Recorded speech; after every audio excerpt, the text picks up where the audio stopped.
तो हम लोग कल विचार कर रहे थे सामान्य और विशेष, सामान्य और विशेष। ठीक है, तो सामान्य के बारे में आप लोग जानते हैं। सामान्य कितने प्रकार का है? सामान्य दो प्रकार का, पर सामान्य और अपर सामान्य। ठीक है, पर सामान्य माने अधिक देश वृत्तित्वम परत्वम और न्यून देश वृत्तित्वम अपरत्वम। ठीक है, तो जैसे सबसे पर सामान्य कौन है? सत्ता। सबसे पर सामान्य कौन है? सत्ता है। ठीक है, सत्ता की अपेक्षा अपर सामान्य कौन है? द्रव्यत्व है। और द्रव्यत्व की अपेक्षा अपर कौन होगा? और पृथ्वीत्व की अपेक्षा अपर कौन होगा? घटत्व आदि। ठीक है, गुणत्व और रूपत्व, रूपत्व और गुणत्व, इनमें कौन सा पर है, कौन सा अपर है? गुणत्व पर है और रूपत्व अपर है। ठीक है, सामान्य का लक्षण क्या है? किसको सामान्य कहते हैं?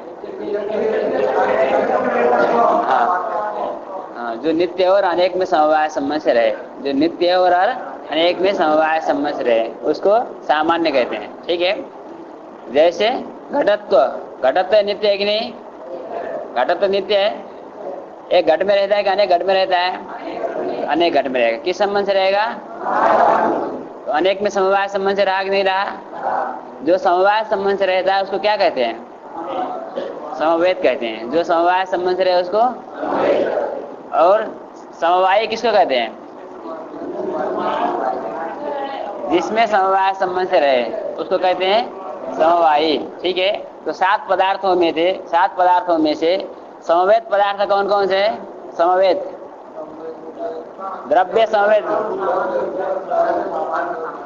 कौन कौन है? समवेत द्रव्य, गुण, कर्म, सामान्य और विशेष, ये 5 समवेत हैं। ये 5 समवाय संबंध से रहते हैं कि नहीं? इसलिए 5 क्या हुए? समवेत हुए। ठीक है, और समवाय कितने हैं? द्रव्य, गुण, कर्म 3 समवाय है। ठीक है, इसका मतलब समवाय संबंध से कोई भी पदार्थ रहेगा तो कहाँ रहेगा? 3 में ही रहेगा। बाकी जगह कोई भी पदार्थ समवाय संबंध से नहीं रह सकता। यदि समवाय संबंध से कोई रहेगा तो कौन रहेगा? यदि समवाय संबंध से रहता है तो कौन रह सकता है? हाँ, द्रव्य, गुण, कर्म, सामान्य, ये 5 समवाय संबंध से रह सकते हैं और 3 में रह सकता है। ठीक है, बाकी जो 2 है समवाय और अभाव, ये न तो कहीं पर समवाय संबंध से रहते हैं न तो इन पर कोई समवाय संबंध से रहता है। ठीक है, तो सामान्य का लक्षण भी हो गया नित्यत्व से अनेक समवेतत्व सामान्य से लक्षणम। ठीक है, और दूसरा पदार्थ था विशेष। विशेष कहाँ रहता है? परमाणु में, नित्य द्रव्यों में। ठीक है, नित्य द्रव्य कौन कौन से हैं?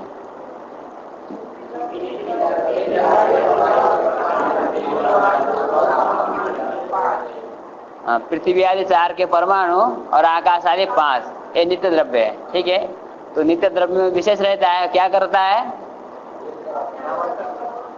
व्यावर्तन कराता है। ठीक है, स्वयं व्यावृत होता हुआ दूसरों में भी व्यावर्तन कराता है। ठीक है, ये विशेष का काम। तो वह सामान्य और विशेष। आगे हम लोग चले समवाय और अभाव पर। ठीक है, 2 की बात चर्चा हम लोग आज करते हैं।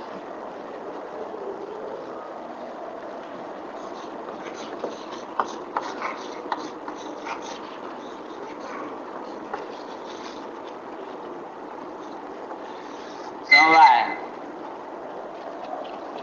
समवाय क्या है? समवाय क्या है? समवाय एक नित्य संबंध है। समवाय एक, ठीक है, ये तो आप लोग जानते हैं।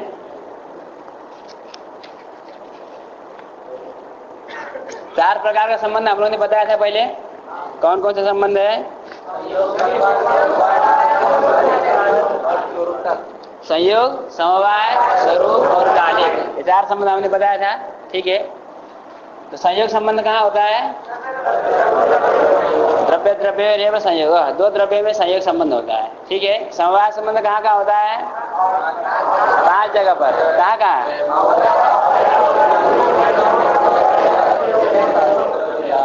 अवयवावयवी, गुण गुणी, क्रिया क्रियावान, जाति व्यक्ति, विशेष और नित्य द्रव्य, ये 5 जगह पर समवाय संबंध होता है। ठीक है, स्वरूप संबंध किस किस का होता है?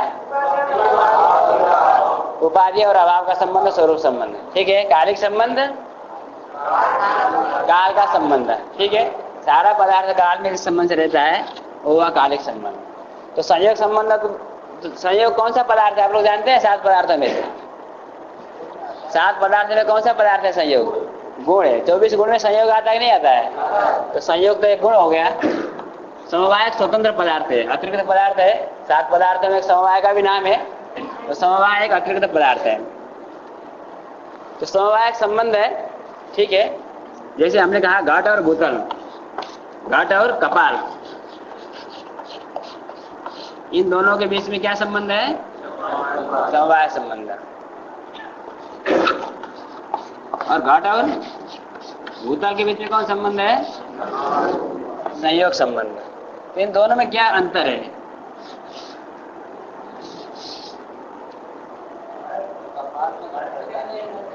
कपाल में घट रहता है समवाय संबंध से, और भूतल में घट रहता है संयोग संबंध से। हम यहाँ नहीं कह सकते कि संयोग संबंध है, और यहाँ नहीं कह सकते कि समवाय संबंध है। कुछ विलक्षणता है इसमें। इन दोनों संबंधों के बीच में कुछ विशेषता है। क्या विशेषता है? घट और भूतल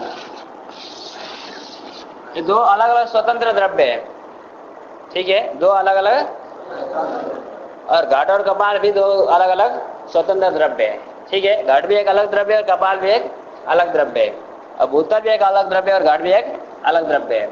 लेकिन यहाँ पर संयोग होता है और यहाँ पर समवाय होता है। समवाय वहां होता है जो 2 पदार्थ जब तक एक का नाश न हो तब तक साथ ही रहे, उनका ही समवाय होता है, ठीक है।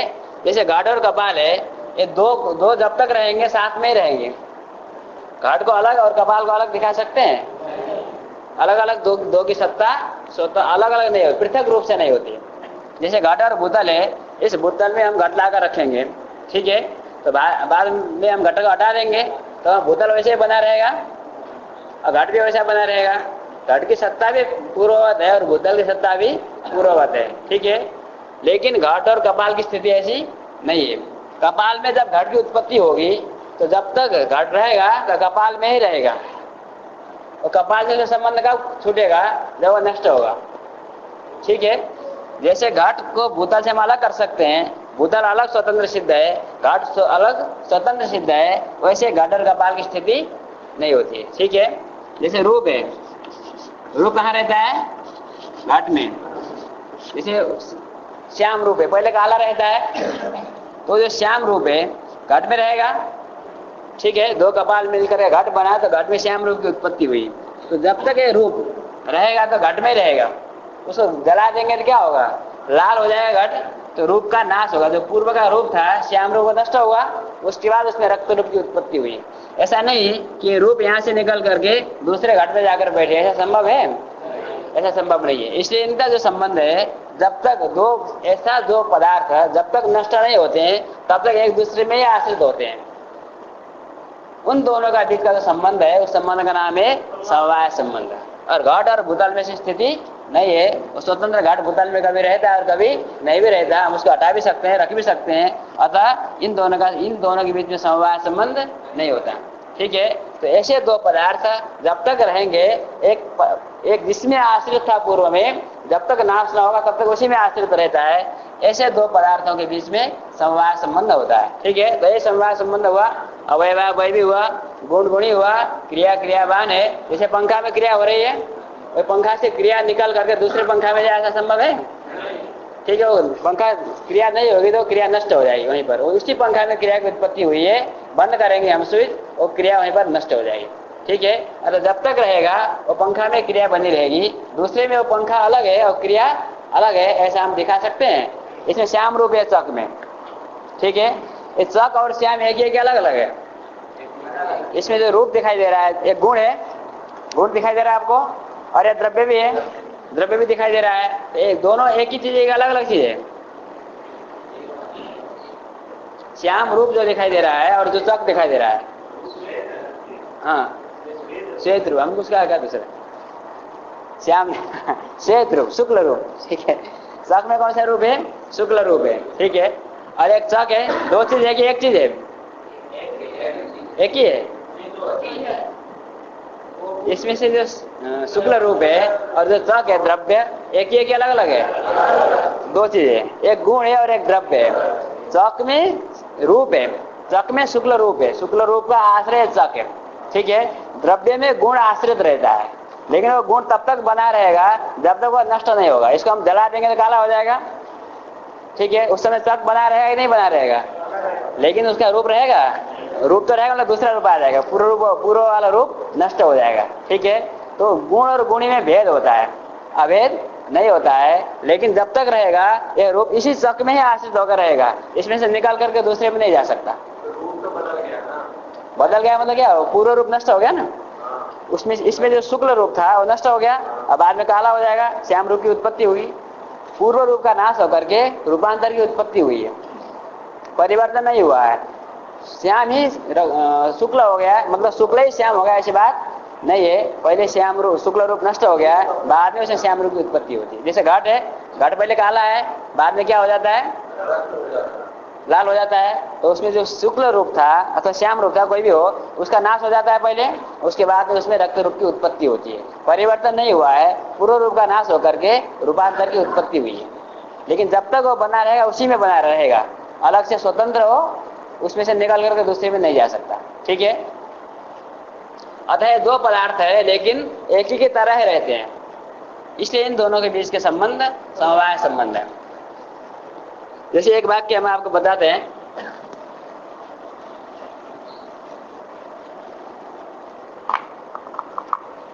ये वाक्य हम लोग प्रयोग करते हैं सामान्यतः, नीलो घटः, ये वाक्य है, ये शुद्ध वाक्य है क्या अशुद्ध है, शुद्ध है, हाँ अशुद्ध है, अशुद्ध किसी का, शुद्ध वाक्य है नीलो घटः। बहुत से प्रयोग शास्त्रों में इसका प्रयोग आता है इस वाक्य का दृष्टांत रूप में। एक घट द्रव्य है कि नहीं, घट द्रव्य है, और नील क्या है, गुण है, रूप एक नील रूपी, एक नील रूपी गुण है। अब नीलो घट है, आप लोग व्याकरण पढ़े हैं, दोनों समान विभक्ति के पद है कि नहीं, घट पदोत्तर भी सुविभक्ति है और नील पदोत्तर भी, तो समान विभक्ति पद के द्वारा जो अर्थ उपस्थित होता है उनमें परस्पर में अभेदान्वय बोध होता है, ठीक है। समान विभक्ति पद के द्वारा उपस्थापित जो अर्थ है उनका परस्पर में अभेदान्वय बोध होता है। तो इस अर्थ का अर्थ, इस शब्द का क्या अर्थ हुआ, नीला भिन्नो घटः। नील का अभेद किसमें बोधित होता है, घट में, नीला भिन्नो घटः, नील से घट अभिन्न है, ये वाक्य का अर्थ है, ठीक है। अरे जिज्ञासा हो गया हमारी, नील जब गुण है और घट जब द्रव्य है, तो गुण और द्रव्य के बीच में अभेद होता है कि भेद होता है, दो अलग अलग है ना, तो अलग अलग में अभेद होगा नहीं, भेद होता है। लेकिन वाक्य का अर्थ क्या है, नीला भिन्न घटा, या तो बात गलत है कि द्रव्य और गुण में भेद होता है, या तो वाक्य गलत है, एक तो गलत होना चाहिए कि नहीं होना चाहिए, दोनों तो सही नहीं हो सकता। लेकिन यहाँ पर एक आप लोगों ने कोर्स पढ़ा होगा, गुणे शुक्लादय पुंसी गुणी लिंगास तद्वती, इसका मतलब गुण वाचक जो शब्द है ना, शुक्ल शब्द, नील शब्द, पीत शब्द, ये गुण का भी वाचक होता है और गुणी का भी वाचक होता है। नील शब्द का अर्थ होता है नील रूपवान, नीलो घट शब्द का अर्थ क्या है, नील रूपवान घट। नील पद नील रूप का भी वाचक होता है और नील पद नील रूपवान का भी वाचक होता है, गुण का भी वाचक है और गुणी का भी वाचक है। अतः यहाँ पर जो नील पद है वो नील रूपवान का वाचक है। तो नील रूपवान द्रव्य है कि गुण है,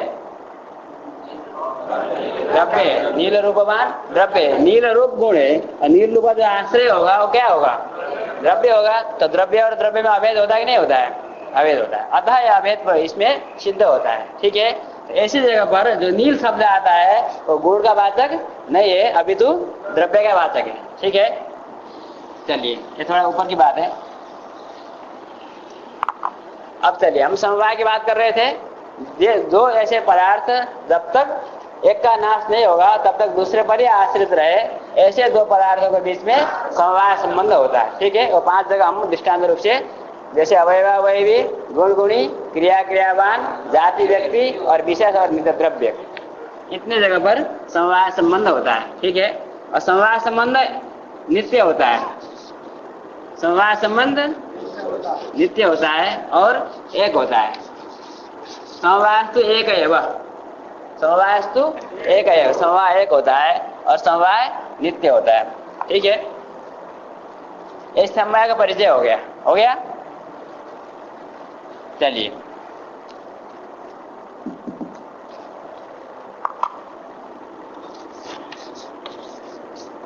अब हम चलते हैं अभाव पर। समवाय के बारे में किसी को जिज्ञासा नहीं है कोई विशेष? ठीक है, इसमें कोई। अब हम चलते हैं अभाव पर। समवाय में समवेत नहीं रहता है, समवेत में भी समवाय नहीं रहता है। जो पदार्थ समवाय संबंध से रहे उसको समवेत कहते हैं। जो पदार्थ जैसे घटत्व है वो कहाँ रहता है? समवाय संबंध से घट में रहता है। इन दोनों का बीच का संबंध क्या हुआ? संयोग किसने कहा?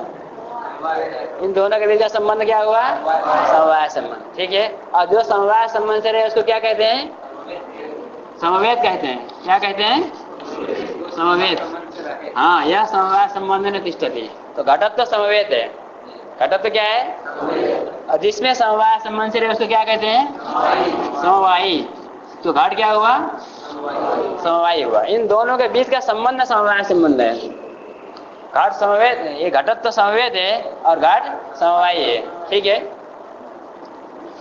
जैसे एक वाक्य रूप है, रूप कहाँ रहता है? घट में। किस संबंध से रहेगा? समवाय संबंध से रहेगा। ठीक है, तो समवेत किसको कहेंगे और समवाय किसको कहते हैं? घट को। ठीक है, ये कुर्सी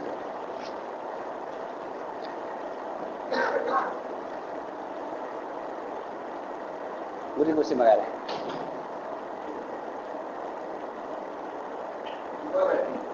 नहीं गुरु नहीं, हम कैसे बैठेंगे?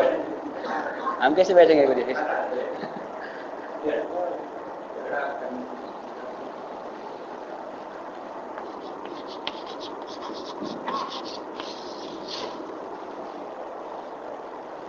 ठीक है, रूप कहाँ रहता है? घट में रहेगा। किस संबंध से रहेगा? तो यहाँ समवेत कौन हुआ? रूप हुआ। और समवाय कौन हुआ? घट क्या है? रूप क्या है? क्यों समवेत है? क्योंकि समवाय संबंध से रहता है, घट में रहता है इसलिए नहीं, क्योंकि इसलिए समवेत है। और घट क्या है? क्यों समवाय है? क्योंकि घट में समवाय संबंध से रूप रहता है, इसलिए घट हुआ समवायी। ठीक है, तो इन दोनों का बीच का संबंध है समवाय। हो गया, चलिए हम लोग अभाव पर अब बात करने जा रहे हैं।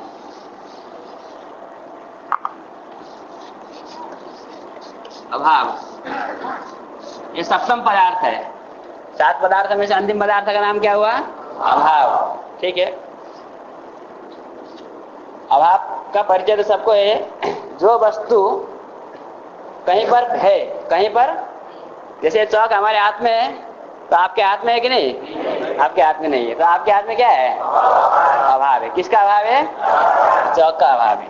ठीक है, तो इसका परिचय बताने से पहले हम विभाग करते हैं तो थोड़ा सुविधा रहेगा। अभाव का 4 भेद।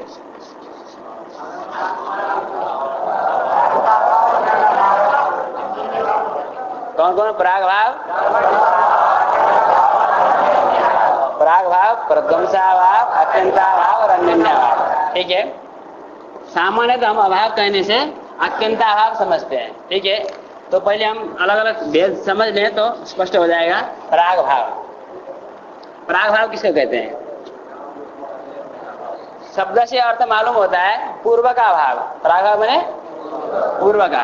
ठीक है, पूर्व में रहने वाला जो अभाव पहले, जैसे घाट है, जैसे हम कुलाल के घर में जाएंगे तो कुलाल के घर में क्या हो रहा है? घड़ा बनता है। ठीक है, तो घड़ा बनने के लिए क्या क्या चाहिए? दंड चाहिए, चक्र चाहिए, चीवर चाहिए, कुलाल चाहिए, कपाल चाहिए। ठीक है, और चक्के में से कपाल तैयार हो गया और 2 कपाल मिलकर के घट की उत्पत्ति होती है। ठीक है, तो जब तक घट उत्पन्न नहीं हुआ है उस समय में अतः घटो अस्थि, ऐसा आप कह सकते कि नहीं? नहीं कह सकते। ठीक है, वहां घट उस समय में नहीं है। वहां क्या कहते हैं आप? ऐसा कहते हैं, घटो भविष्यति। क्या कहते हैं? ये कब तक कहते हैं? जब तक घट उत्पन्न न हो जाए। तो जिस क्षण में घट उत्पन्न होगा उस समय में घटो भविष्यति कह सकते हैं? नहीं कह सकते। तो जब तक आप ये कह सकते हैं अत्र घटो भविष्यति, तो घटो भविष्यति इसका मतलब वहां घट, इस वाक्य से क्या बोधित होता है? घटाभाव बोधित होता है। घटो भविष्यति शब्द से क्या बोधित होता है? घटाभाव का बोध होता है कि नहीं होता है? घटो भविष्यति माने अत्र इदानीम घटः नास्ति। तो इस घटो भविष्यति इस प्रतीति से जो अभाव आपको बोधित समझ में आता है उसी अभाव का नाम है प्रागभाव। ठीक है? तो ये आप कब तक कह सकते हैं? जब तक घट की उत्पत्ति नहीं हो। इसका मतलब प्रागभाव कार्य की उत्पत्ति के पूर्व में रहता है। जब घट उत्पन्न होगा उसके पूर्व क्षण तक घट का प्रागभाव रहेगा। ठीक है? और जिस क्षण में घट उत्पन्न हो जाएगा उस क्षण में घट का प्रागभाव नहीं रहेगा, वो नष्ट हो जाता है। ठीक है? क्योंकि वहां आप घटो भविष्यति कहेंगे नहीं कह सकते। ठीक है? दूसरे घट के लिए कह सकते हैं लेकिन जो घट उत्पन्न हुआ उसके लिए नहीं कह सकते। ठीक है? ये जो घटो भविष्यति प्रतीति है ये कब से चालू हुई है? वो अनादिकाल से उत्पन्न है। ठीक है? मतलब ये प्रतीति आप अनादिकाल से कर सकते हैं कि नहीं कर सकते? जब तक घट उत्पन्न न हो उससे पूर्व में 2 साल 3 साल 10 साल पहले से घटो भविष्यति कहा जा सकता है? नहीं कहा जा सकता। अथवा भले न कर सके उस समय घट का अभाव एक नहीं उस घट का। आज जो घट बन रहा है उस घट का अभाव अनादिकाल से विद्यमान है। उस अभाव की उत्पत्ति कभी हुई है? कभी उसकी उत्पत्ति नहीं हुई है। अतः घट का जो प्रागभाव है वो अनादि होता है। क्या होता है? अनादि। और वो शांत है, मतलब उसका अंत हो जाता है। अनादि शांत प्रागभाव। ठीक है? प्रागभाव का परिचय हो गया। जो अभाव कार्य की उत्पत्ति के पूर्व में अत्र घटो भविष्यति, अत्र पटो भविष्यति इत्यादि प्रतीति के द्वारा जिस अभाव की सिद्धि होती है उस अभाव का नाम है प्रागभाव। वह प्रागभाव कार्य की उत्पत्ति से पूर्व में अनंत काल से रहता है और जिस क्षण में कार्य उत्पन्न हो उस क्षण में उस प्रागभाव का नाश हो जाता है। ठीक है? ये प्रागभाव का परिचय हुआ। हो गया? किसी को संदेह है? अब यहाँ पर एक और बात जान लीजिए। यह उत्पद्यते स प्रागभाव प्रतियोगी। यह उत्पद्यते स प्रागभाव प्रतियोगी। अभाव का प्रतियोगी होता है। प्रतियोगी के बारे में हम आगे विवेचन करेंगे। अभी सामान्यतः यह उत्पद्यते स प्रागभाव प्रतियोगी। जो भी वस्तु उत्पन्न होता है उसको क्या कहते हैं? प्रागभाव का प्रतियोगी कहते हैं। प्रागभाव का प्रतियोगी किसको कहते हैं? यह उत्पद्यते। जो भी पदार्थ उत्पन्न होता है उसको क्या कहते हैं? प्रागभाव का प्रतियोगी। ठीक है?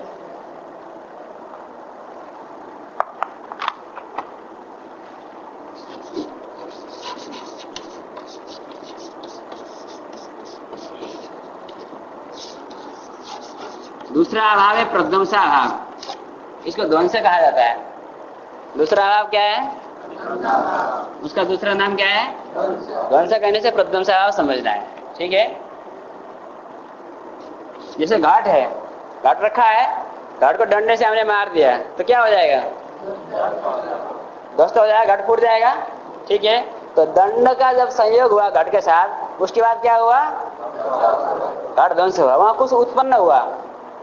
जब दंड और घट का संयोग हुआ तो कुछ उत्पन्न हुआ। हाँ, प्रध्वंसा अभाव। घट का जो अभाव उत्पन्न हुआ, घट का क्या उत्पन्न हुआ? अभाव उत्पन्न हुआ।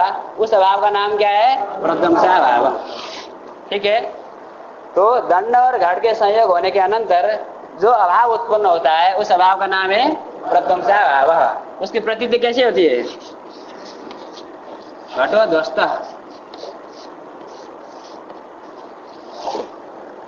घटो ध्वस्त। ध्वस्त शब्द से जिस अभाव की प्रतीति होती है उस अभाव का नाम है प्रध्वंसा अभाव। ठीक है? प्रागभाव की प्रतीति किस शब्द से होती है? कौन सी प्रतीति होती है? अत्र घटो भविष्यति। तो घटो भविष्यति शब्द से इस प्रतीति से जो अभाव बोधित होता है उस अभाव का नाम है प्रागभाव। अत्र घटो ध्वस्त। इस प्रतीति से जो अभाव बोधित होता है उस अभाव का नाम है प्रध्वंसा अभाव। ठीक है? तो ये जो प्रध्वंसा अभाव कब उत्पन्न हुआ? कब उत्पन्न हुआ? घाट और दंड के संयोग होने के अनंतर में प्रध्वंसा भाव उत्पन्न हुआ। वो प्रध्वंसा भाव, वो जो घट का ध्वंस है, वो कब तक बना रहेगा? अनादि नहीं, वो अनंत काल तक बना रहेगा। ये जो घट का ध्वंस है, घट जो ध्वंस हो गया, उसका ध्वंस उत्पन्न हुआ कि नहीं हुआ? दंड और घट का जब संयोग हुआ तब क्या उत्पन्न हुआ? घट का ध्वंस उत्पन्न हुआ। वो घट का ध्वंस कब तक बना रहेगा? अनंत काल तक बना रहेगा। इसलिए यह अभाव है साधी, इसकी आदि है, उत्पत्ति होती है, और यह अनंत है। साधी अनंत प्रध्वंस, प्रध्वंसा भाव की उत्पत्ति होती है, प्रध्वंसा भाव उत्पन्न होता है, ठीक है, और प्रध्वंसा भाव अनंत काल तक बना रहता है, ठीक है। ध्वंस का ध्वंस नहीं होता, ध्वंस का ध्वंस नहीं होता, ठीक है। प्राग भाव की उत्पत्ति नहीं होती है, प्राग भाव उत्पन्न और नष्ट होता है कि नहीं? प्राग भाव उत्पन्न नहीं होता और नष्ट हो जाता है, और प्रध्वंस भाव उत्पन्न होता है और उसका नाश नहीं होता। दोनों की विशेषता है अलग अलग, एक उत्पन्न होता है और नष्ट नहीं होता है, उत्पन्न होता है और कौन सा है? उत्पन्न होता है और नष्ट नहीं होता है, कौन सा भाव है? प्रध्वंस भाव, ध्वंस। और जो उत्पन्न नहीं होता है और नष्ट होता है, ऐसा कौन सा भाव है? प्राग भाव है, ठीक है। प्राग भाव की प्रतीति कैसी होती है? घटो भविष्यति। अब प्रध्वंस भाव की प्रतीति कैसी होती है? घटोदश, ठीक है। और जो प्राग भाव का प्रतियोगी कौन होता है? जो उत्पन्न होता है वह प्राग भाव का प्रतियोगी है, ठीक है। और यो नश्यति स ध्वंस प्रतियोगी,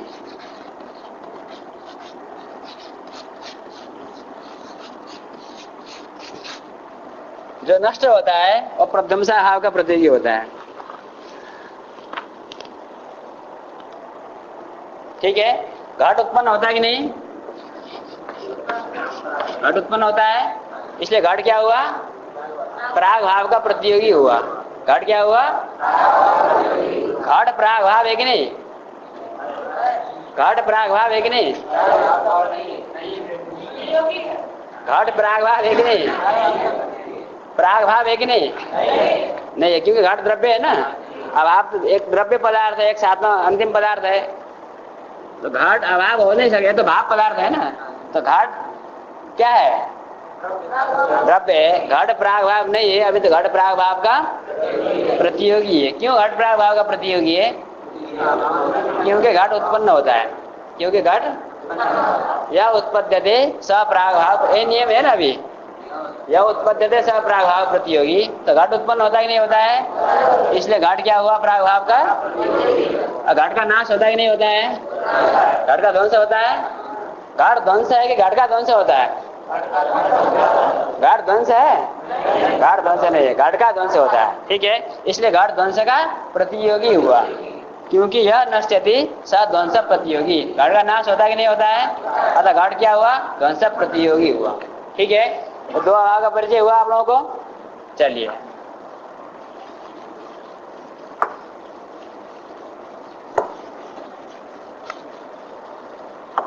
तीसरा भाव है अत्यंता भाव।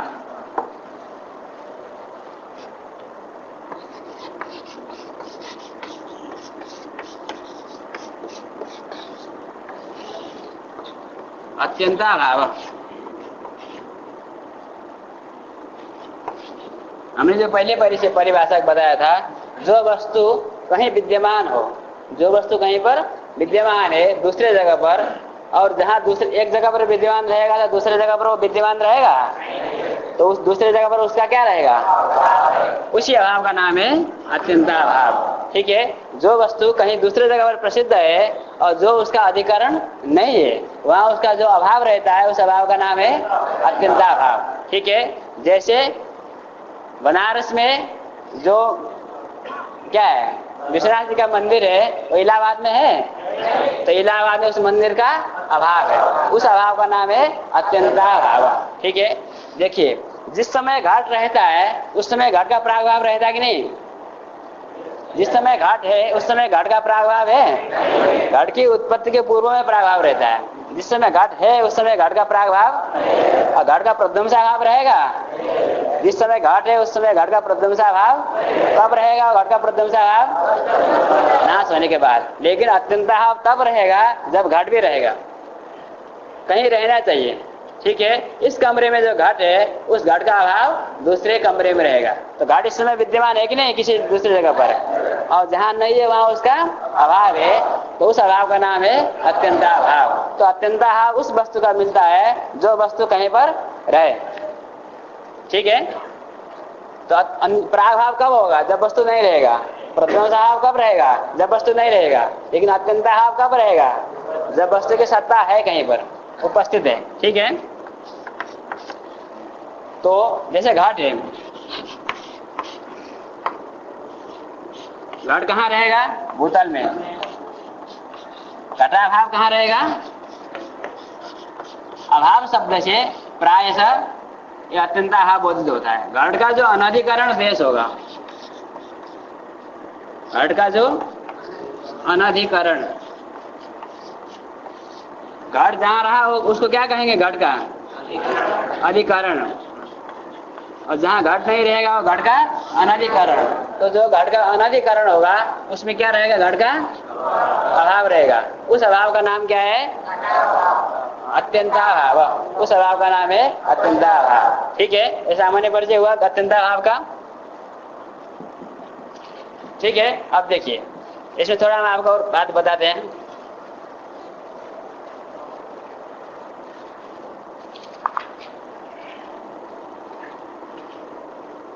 अच्छा,